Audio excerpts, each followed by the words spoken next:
I'm about to tell you something that most people won't want to hear, and the irony is, the people who need to hear it most will be the first to dismiss it. They'll scroll past this. They'll move on to something easier, something more comfortable. But if you're still here in 60 seconds, you might be one of the few who actually understands what's happening right now in technology, in business, and in the world economy. My name is Jensen Huang, and I've spent the last 3 decades building Nvidia from a company that 3 of us started in a Denny's restaurant into one of the most valuable technology companies on the planet. We're worth over $3 trillion today. But this isn't about me bragging about our success. This is about a warning about what I see coming, a warning that most people are going to ignore until it's too late. You see, I've been in this industry long enough to recognize patterns. I've seen the personal computer revolution. I've seen the internet revolution. I've seen the mobile revolution, and now I'm watching the artificial intelligence revolution unfold in real time. And here's what I need you to understand. This one is different. This one is going to reshape everything you thought you knew about work, about value creation, about competition, about survival in the modern economy. And the uncomfortable truth that most people don't want to accept is this: the skills that made you valuable yesterday are becoming worthless today. The strategies that worked for the last 20 years are not going to work for the next 5. The comfortable position you think you have in the marketplace is evaporating faster than you realize. And if you don't adapt right now, not tomorrow, not next year, but right now, you're going to be left behind in a way that will be very difficult to recover from. Let me start by telling you what I'm seeing from my vantage point. Nvidia sits at the center of the artificial intelligence revolution. Every major technology company, every major research institution, every government that's serious about AI is using our chips, our platforms, our technology. We're not just selling hardware. We're enabling the infrastructure that's going to power the next generation of everything. And because of that position, I get to see what's coming before almost anyone else. And what I'm seeing is this: the pace of change is accelerating in a way that is unprecedented in human history. The gap between the leaders and the laggards is widening at an exponential rate. The companies, the individuals, the nations that understand what's happening and adapt quickly are going to capture enormous value, and everyone else is going to struggle in ways they can't even imagine yet. Let me give you some context. When we started Nvidia in 1993, the idea was simple. We believed that the future of computing was going to be visual. We believed that GPUs, graphics processing units, were going to be essential. But here's the thing. For the first decade of our existence, we were barely surviving. We almost went bankrupt multiple times. There were moments where I didn't know if we were going to make payroll. There were moments where I questioned everything. But we survived because we made a fundamental decision early on. We were going to stay focused on our core technology, our core competency, even when it seemed like the market didn't want it. Even when it seemed like we were on the wrong path, we kept pushing forward on GPU technology because we believed deep in our bones that this was going to matter. And when the market finally caught up to what we were building, we were the only ones who had the technology ready to scale. That's the first lesson I want to share with you. In times of rapid change, the companies and individuals who win are not the ones who try to do everything. They're the ones who go deep on the things that matter most. They're the ones who develop genuine expertise, true mastery in the areas that are going to define the future. And right now, those areas are being redefined faster than most people can process. Here's what's happening in artificial intelligence right now. We're in the middle of a transformation that is going to be bigger than the internet, bigger than mobile, bigger than anything we've seen in our lifetimes. And I know everyone has heard that AI is important. Everyone knows that it's a big deal. But I don't think most people truly grasp the magnitude of what's coming. Let me explain it this way. For the last 50 years, the way we've used computers has been fundamentally the same.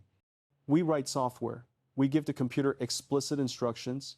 We tell it exactly what to do, step by step by step.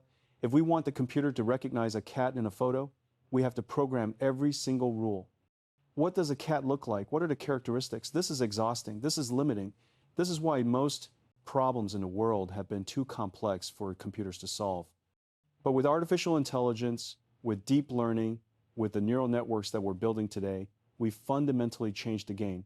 We're no longer telling computers what to do. We're teaching them to learn. We're showing them millions of examples, and they're figuring out the patterns on their own. and the capabilities that emerge from this approach are stunning. They're surpassing human performance in more and more domains every single day. This is not science fiction. This is happening right now. AI systems can diagnose diseases better than doctors. They can write code better than programmers. They can design chips better than chip designers. They can create art, write music, generate video, carry on conversations that are indistinguishable from humans. And this is just the beginning. We're still in the early innings of this transformation. Now here's where the warning comes in. Most people, when they hear about AI, they think about it as a tool. They think, okay, this is something I can use to make my job easier. This is something that will help me be more productive. And yes, that's true. AI will make you more productive. But that's not the full picture. That's not what keeps me up at night. What keeps me up at night is this. AI is not just a tool that makes existing jobs easier. AI is a force that is going to eliminate entire categories of jobs while creating entirely new categories that we can't even imagine yet. And the transition period, this moment we're living through right now, is going to be brutal for people who don't adapt. Think about what happened with previous technology revolutions. When the personal computer came along, it eliminated the need for typists, for filing clerks, for human calculators, but it created new jobs for software developers, for system administrators, for people who could harness the power of computing. The people who adapted, who learned the new skills, they thrived. The people who resisted, who insisted that their old skills were still valuable, they struggled. The internet did the same thing. It destroyed entire industries.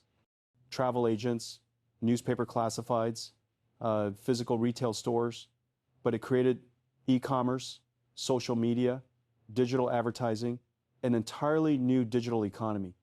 Again, the people who adapted early captured enormous value. The people who waited, who thought their old business models would protect them, they got crushed.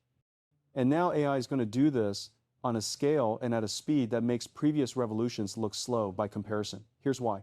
Previous technology revolutions required significant infrastructure to be built out. You needed to manufacture computers.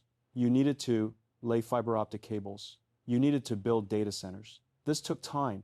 It gave people and companies time to adapt. But with AI, the infrastructure is already here. The data centers exist. The cloud computing platforms exist. The chips exist. We're making them at Nvidia as fast as we possibly can. The bottleneck now is not hardware. The bottleneck is understanding, is adoption, is people and companies figuring out how to actually use this technology to transform what they do. And this is happening at a pace that I don't think most people appreciate. The AI models that were state-of-the-art 2 years ago are completely obsolete today. The capabilities that seemed impossible 6 months ago are commonplace now. The rate of improvement is not linear, it's exponential.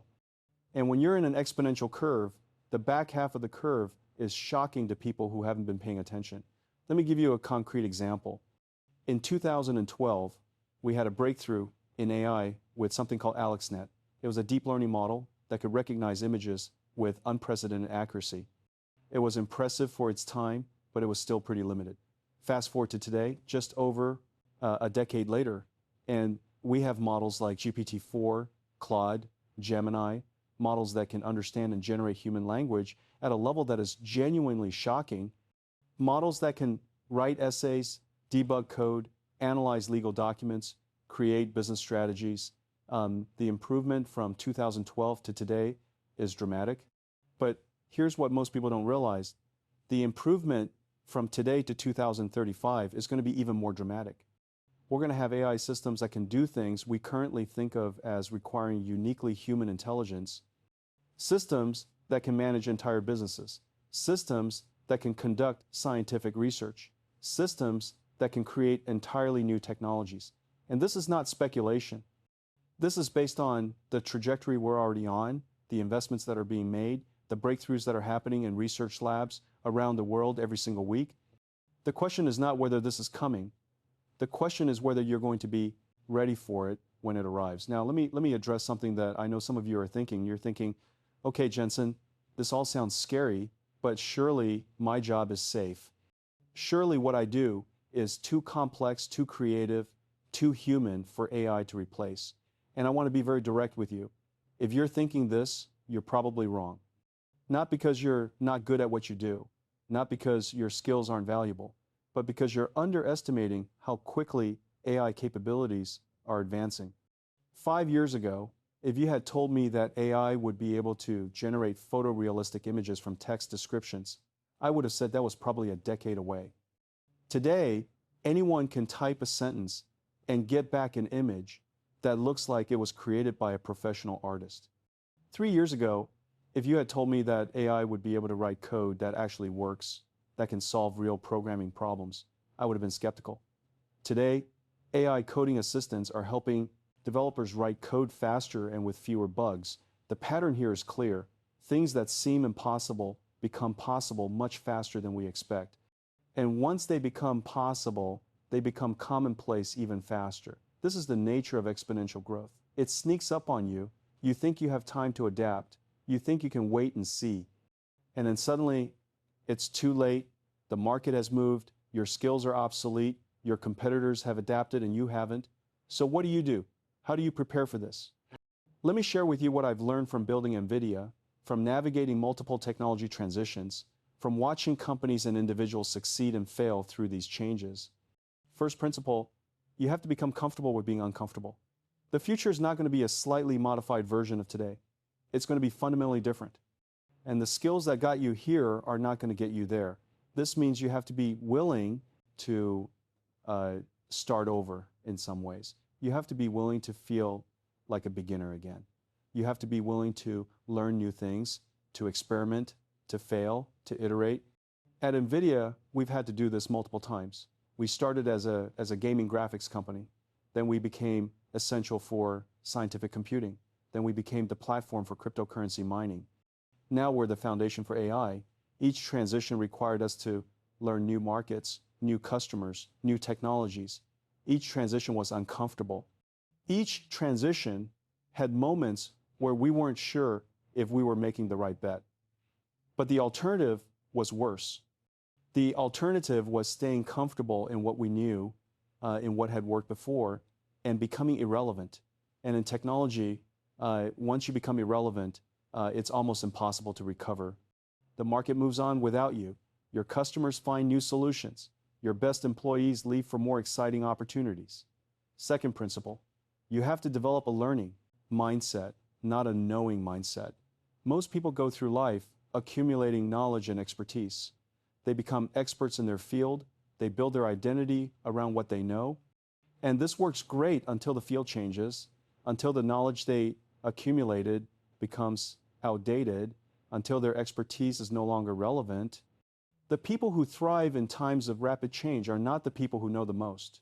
They're the people who learn the fastest. They're the people who can let go of what they knew yesterday and absorb what they need to know tomorrow. They're humble enough to admit when they don't understand something. They're curious enough to dig deeper. They're adaptable enough to change their approach when the environment changes. I see this at Nvidia all the time. The engineers who succeed are not necessarily the ones who graduated from the best schools or who have the most years of experience.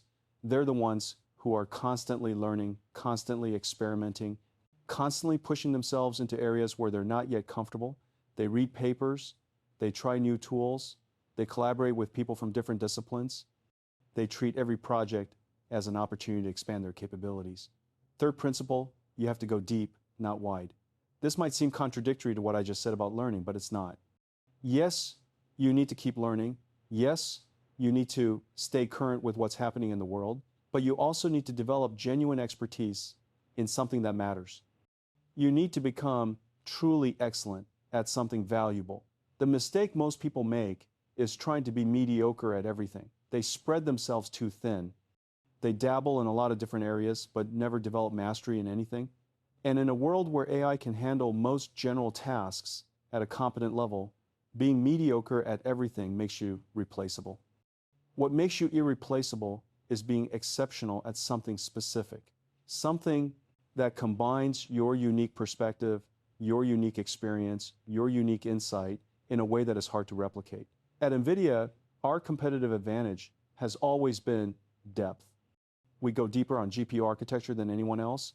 We go deeper on parallel computing than anyone else. We go deeper on AI infrastructure than anyone else. We're not trying to do everything. We're trying to be the absolute best at the specific things that matter most for the future we see coming.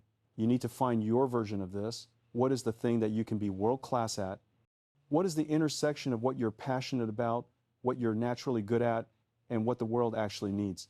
That intersection is where you need to focus your energy. That's where you need to go deep. Fourth principle, you have to build leverage through technology, not through time. The old model of work was simple. You traded your time for money. You worked 40 hours a week, you got a salary. If you wanted to make more money, you worked more hours, or you got a higher paying job. Your earning potential was fundamentally limited by how many hours you could work. But in the age of AI and automation, this model is dying. The people who win are not the people who work the most hours. They're the people who build systems, who create leverage, who use technology to multiply their impact. One person with the right tools and the right knowledge can now do what used to take a team of 50 people. One person with an AI assistant can write more code, analyze more data, create more content, manage more projects than they ever could before. This is both a threat and an opportunity. It's a threat if you're competing on time and effort. If your value proposition is I can work really hard, you're going to lose to someone with better tools. But it's an opportunity if you learn how to harness these tools, if you learn how to build leverage, if you learn how to multiply your impact through technology. At Nvidia, we've always been obsessed with leverage. Every chip we design is used by millions of users. Every software platform we build enables thousands of applications. Every breakthrough we make in AI infrastructure unlocks billions of dollars in value across the entire industry. We're not just building products. We're building platforms, building ecosystems, building foundations that other people can build on top of. You need to think the same way about your own career and your own value creation. How can you create something that scales? How can you build tools that other people can use? How can you develop expertise that compounds over time, rather than just trading hours for dollars? Fifth principle, you have to understand that speed is the new competitive advantage. Not just moving fast, but learning fast, adapting fast, executing fast. In the old economy, the big companies had an advantage because they had resources, they had scale, they had established relationships. In the new economy, the advantage goes to whoever can iterate fastest. Look at what's happening in the AI space right now. Companies are releasing new models every few months. Startups are appearing out of nowhere with innovative approaches. The entire landscape is shifting constantly. And the companies that win are not necessarily the ones with the most resources. They're the ones who can experiment fast, learn from what works, and scale it before the competition catches up. This is why I push our teams at Nvidia to move with urgency. Not reckless speed, but deliberate urgency. We need to make decisions quickly. We need to ship products when they're ready, not when they're perfect. We need to learn from the market and iterate rapidly, because in this environment, the cost of moving slowly is higher than the cost of making mistakes. Sixth principle, you have to build your network deliberately. The future belongs to people who can connect ideas, connect people, connect resources across different domains. The most valuable skills are going to be the ones that synthesize, that integrate, that bring together disparate pieces into something new. This is why I spend so much time meeting with researchers, with entrepreneurs, with leaders from different industries. I'm not just collecting business cards. I'm building a network of people who can help me see around corners, who can expose me to ideas I wouldn't encounter otherwise, who can collaborate with me on things that neither of us could do alone. Your network is not just about who you know. It's about who knows you and what they know you for. It's about the reputation you build, the value you provide to others, the bridges you create between different worlds. In a world where AI can handle many routine tasks, your unique value often comes from the connections you've built, the relationships you've nurtured, the trust you've earned. Seventh principle, you have to focus on problems, not solutions. This is subtle, but important.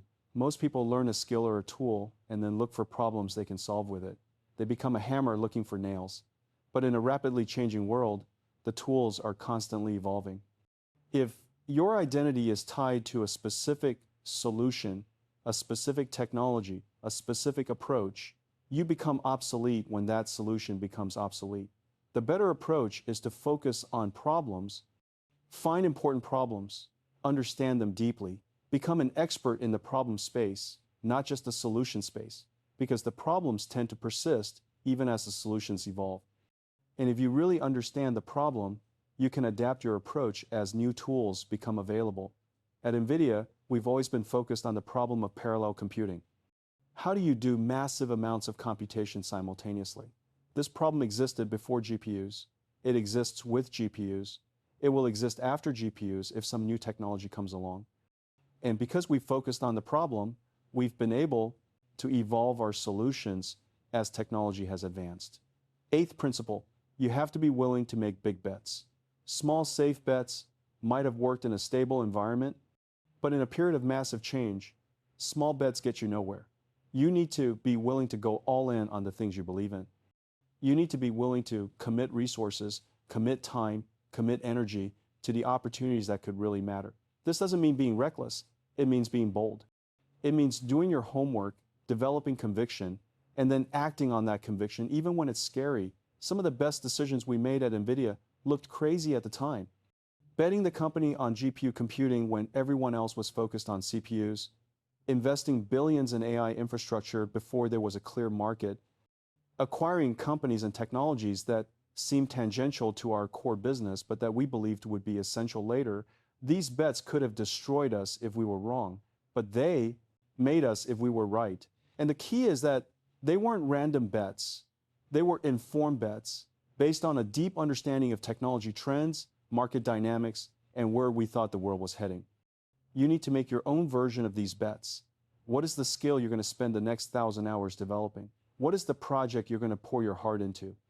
What is the career move that scares you but excites you? These are the decisions that define trajectories. Now, let me talk specifically about what I'm seeing in the market right now that concerns me. I mentioned at the beginning that I'm in a unique position to see what's coming. And what I'm seeing is a growing disconnect between the speed at which AI capabilities are advancing and the speed at which most organizations and individuals are adapting. The technology is improving exponentially. Every 6 months, we have AI models that are significantly more capable than the previous generation. Every quarter, we have new use cases that weren't possible before. Every week, there are new research papers showing breakthroughs that change what we thought was possible. This is the reality of the supply side. The technology is racing forward, but on the demand side, most organizations are moving linearly at best. They're setting up committees to study AI. They're running pilot projects. They're waiting to see what their competitors do. They're trying to figure out how to retrofit AI into their existing processes. And meanwhile, there are a small number of organizations and individuals who are moving at the speed of the technology, who are going all in, who are rebuilding everything from the ground up with AI at the center. And the gap between these two groups is widening every day. The leaders are compounding their advantages.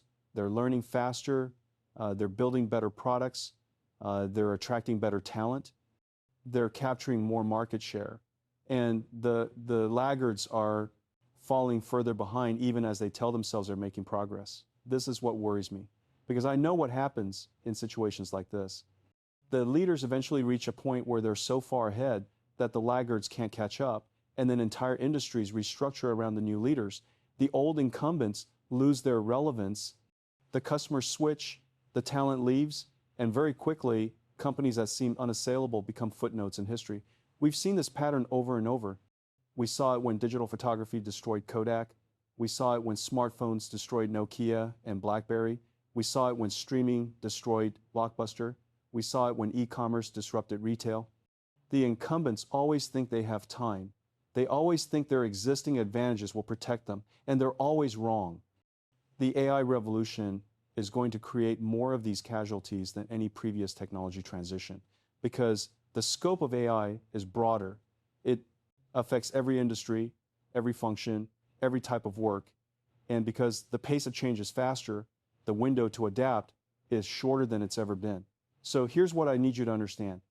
If you're not actively, urgently, obsessively working to understand AI and how it's going to affect your industry, your company, your career, you're already behind. Not slightly behind, dangerously behind. Because while you're waiting and watching, other people are doing, they're experimenting, they're failing, they're learning, they're building, and they're pulling ahead. Let me share some specific areas where I think the impact is going to be most dramatic in the next few years. First, knowledge work. This is the big one that most people aren't prepared for. We're talking about jobs that involve processing information, analyzing data, making recommendations, creating documents, lawyers reviewing contracts, accountants doing audits, consultants preparing presentations, analysts writing reports. These are exactly the kinds of tasks that AI is getting very good at very quickly. Now, this doesn't mean all these jobs disappear, but it means the nature of these jobs changes fundamentally. The value shifts from being able to do the task to being able to direct the AI, to evaluate its output, to apply judgment and context that the AI can't provide. The knowledge workers who thrive will be the ones who become excellent at working with AI, who learn how to get 10x productivity gains by effectively using these tools. Second, creative work. This one surprises people because we used to think creativity was uniquely human, but AI is proving to be remarkably creative. It can write, it can design, it can compose music, it can generate ideas. Again, this doesn't mean human creativity becomes worthless, but it means the bar for what constitutes valuable creative work is going to rise dramatically. If AI can generate competent content in seconds, then human creators need to offer something more than competence.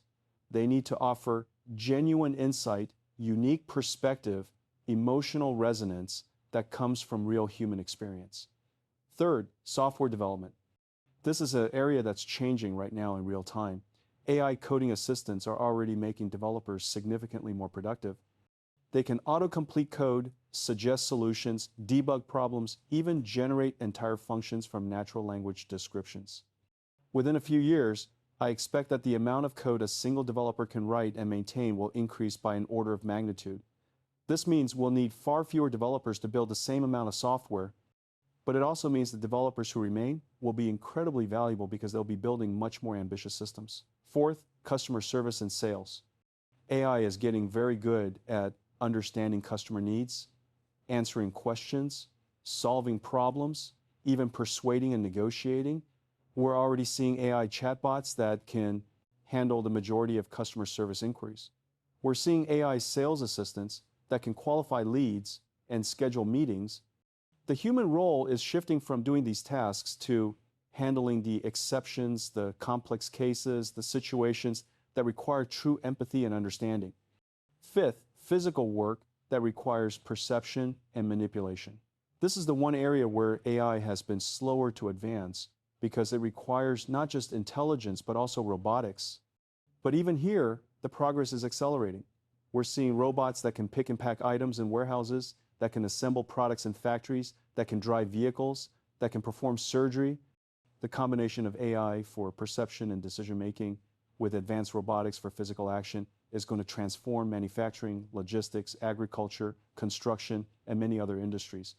The common thread across all these areas is that AI is not just augmenting human capabilities, it's replacing human capabilities in more and more domains.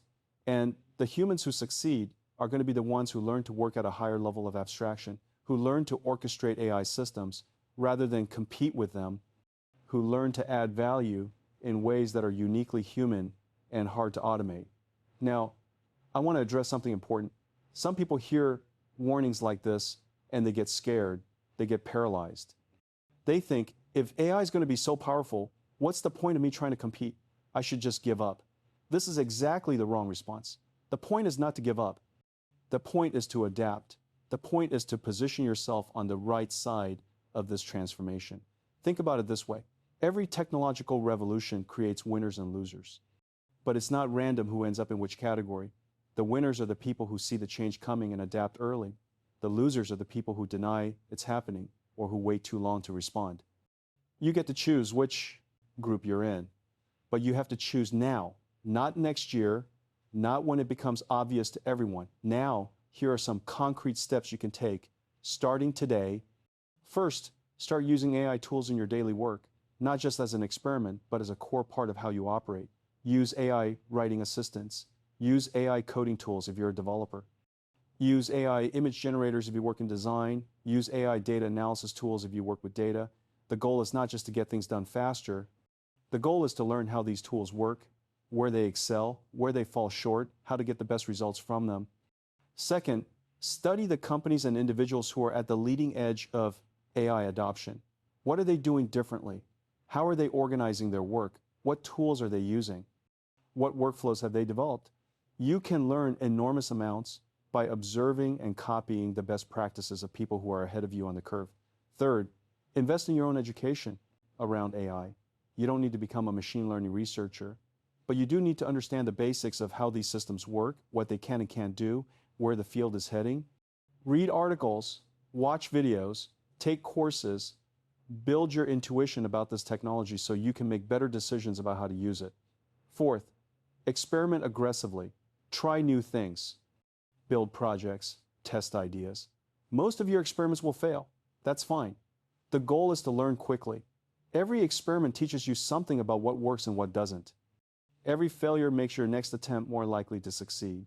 The people who win in uncertain times are the people who experiment most.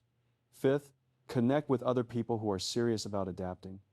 Find communities, find mentors, find peers who are on the same journey. Share what you're learning, ask questions, collaborate on projects.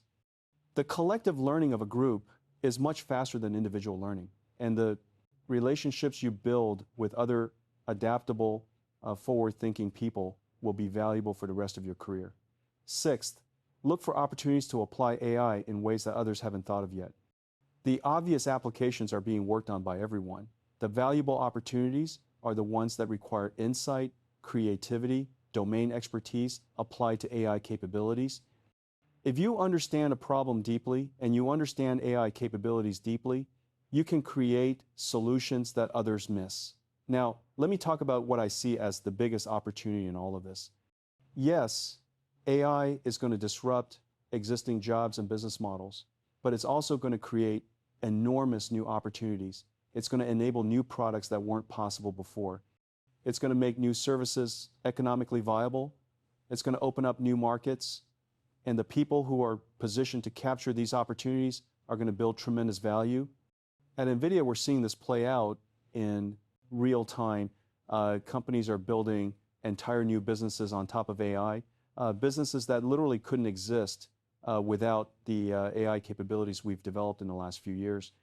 Healthcare companies that can diagnose diseases from medical images, financial companies that can detect fraud in milliseconds, entertainment companies that can create personalized content at scale, scientific research companies that can simulate complex systems and accelerate drug discovery. These are not incremental improvements to existing businesses. These are fundamentally new capabilities that create fundamentally new value. And we're still in the early innings. The AI applications we have today are going to seem primitive compared to what's coming in the next 5 to 10 years, which means there are going to be even more opportunities for people who are paying attention and who are prepared to act. The key is positioning yourself to capture these opportunities. And that requires having the right skills, the right knowledge, the right network, the right mindset. It requires being someone who understands both the technology and some domain deeply enough to see opportunities that others miss. It requires being someone who can move fast when you spot an opportunity. It requires being someone who can attract resources, whether that's talent or capital or partnerships, to turn opportunities into reality. This is what I mean when I say that most people won't listen to this warning. It's not that they'll disagree with what I'm saying. Most people will nod along. They'll say, yes, AI is important. Yes, I need to adapt.